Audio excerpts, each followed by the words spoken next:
got to talk about the bracket busters. What were the biggest surprises in this tourney so far? I know we had some blue bloods that are not no longer in it. We had some blue bloods that didn't even make the tournament. UNC. Gotta get your shot in, huh? Got to get my started. You know it's coming. You know it's coming. So, and then we had a number one team, another number one team lose. First time it's only the second time it happened in a long time. So, man, I mean it's some crazy things going on in this tournament. I mean it's March Madness for a reason. So we understand we kind of figured this was going to happen. And shout out to Teddy because Teddy called the upset and it happened. So shout out to Teddy for that upset that he called with FDU beating Virginia. He said that was going to happen and it happened.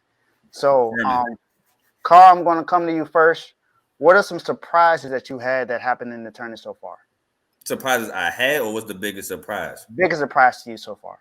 Princeton making the Sweet 16, honestly, is the biggest surprise of the tournament.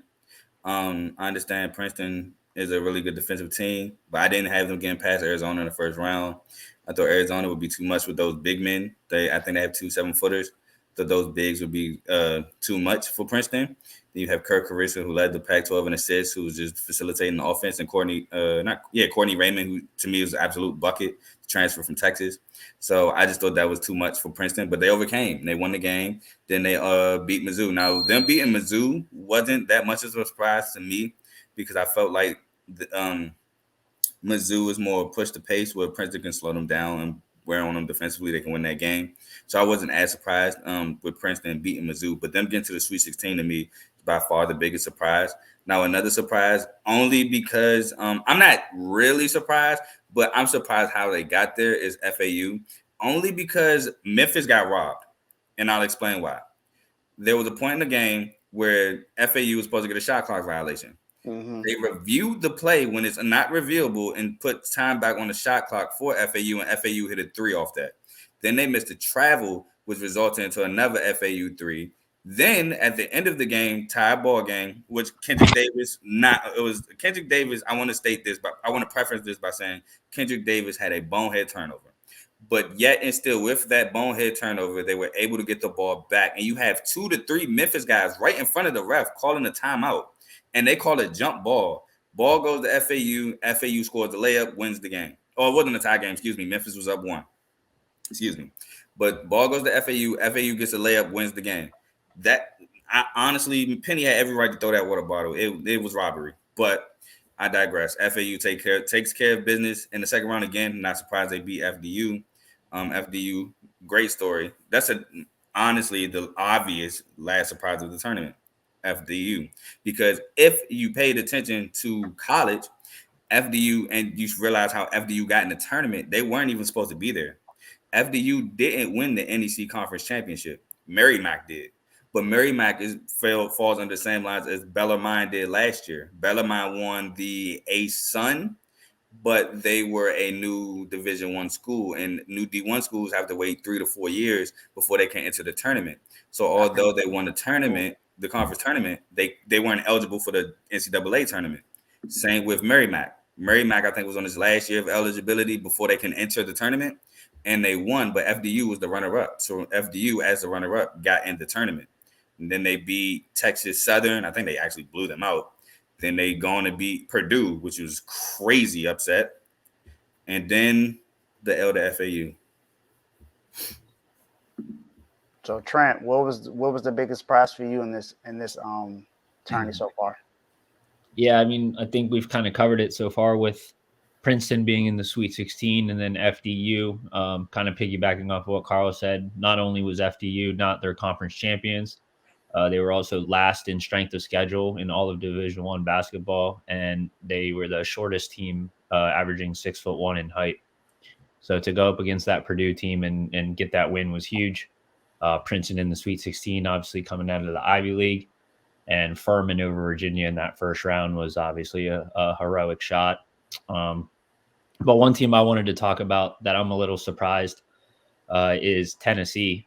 Tennessee was the 4th seed was the 4th best team in the SEC this year, and they're a 4 seed in this East region, and they have a pretty favorable matchup against FAU, and then I think they're going to have a pretty favorable matchup against Michigan State or Kansas State, depending who comes out of that. I do have Michigan State winning that game, but you're looking at a Tennessee team who lost their best player in Zakai Ziegler towards ACL towards the end of the season, a team that was kind of leaking oil going into the NCAA tournament, but they figured out a way to beat Louisiana in the first game, and then had a pretty convincing win over a hot Duke team in that second round. So I think Tennessee was not getting a lot of love in that East region with Purdue, Duke, Marquette, and even a lot of people liking Memphis after winning that American Conference tournament. So shout out to Tennessee. Kind of been rolling without their best player, and I think they're going to be in the Elite Eight after this weekend. Yeah, for me, I agree with what Jerry said in the comment section. I think that rule is stupid. I think that's a dumb rule. I think that's something that they need to change, and it needs to change ASAP.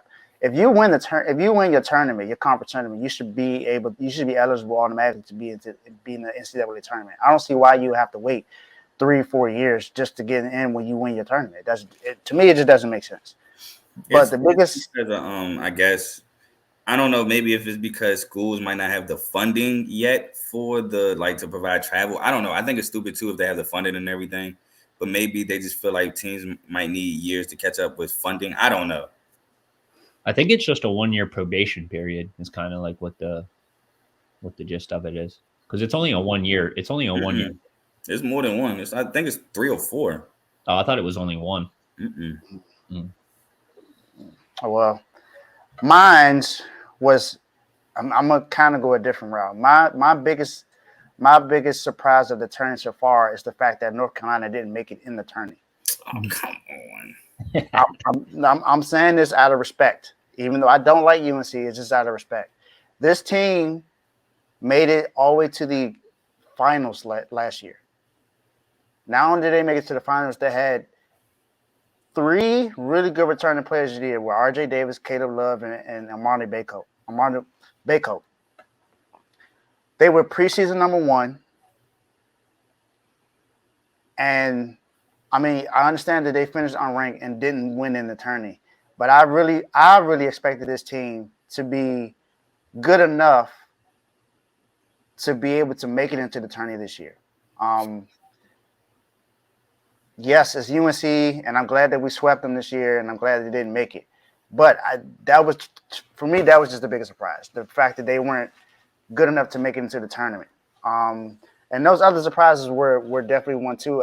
I do want to say that I don't think that the win over Virginia was much of a surprise, because I think, Carl, you mentioned it, that game could be pretty iffy just because Virginia is not known for scoring and they're only known for defense, and if FDU can pretty much keep up with them, they can win that game.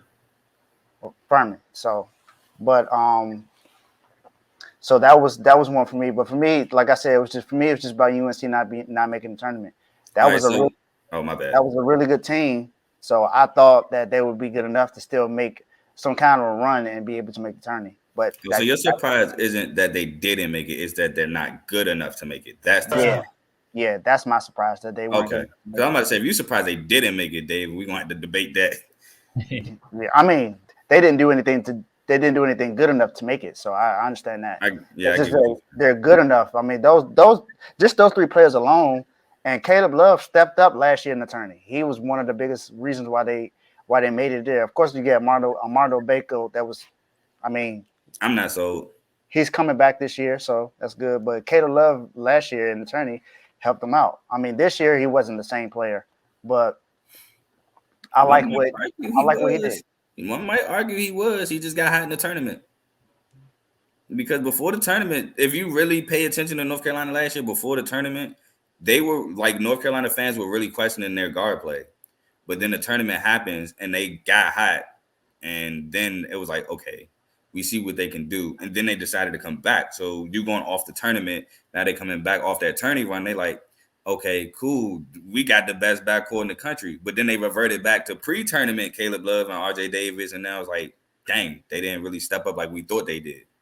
Yeah. Yeah, that was probably the biggest thing for me. I just didn't. I thought from the tourney, I thought that was all right. I get they got 3 returning players. Caleb Love turned up in the tournament, so I'm expecting him to do better in the next season. So my expectations were high, even though, like I said, I don't like them. I'm a Duke fan, so I don't like UNC. But I expected them to be more competitive and to be in position to at least be in the tourney, not to miss it entirely and go unranked. So that was my big surprise for the tourney this year. So now.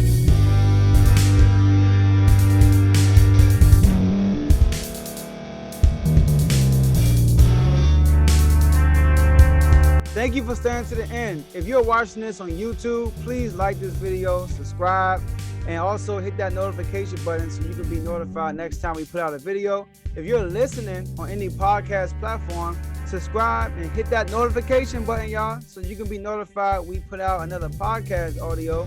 And last but not least, hit that share button. No matter what you're listening to or watching it, hit that share button and send it to somebody that you know that would love to watch this episode you just listened to.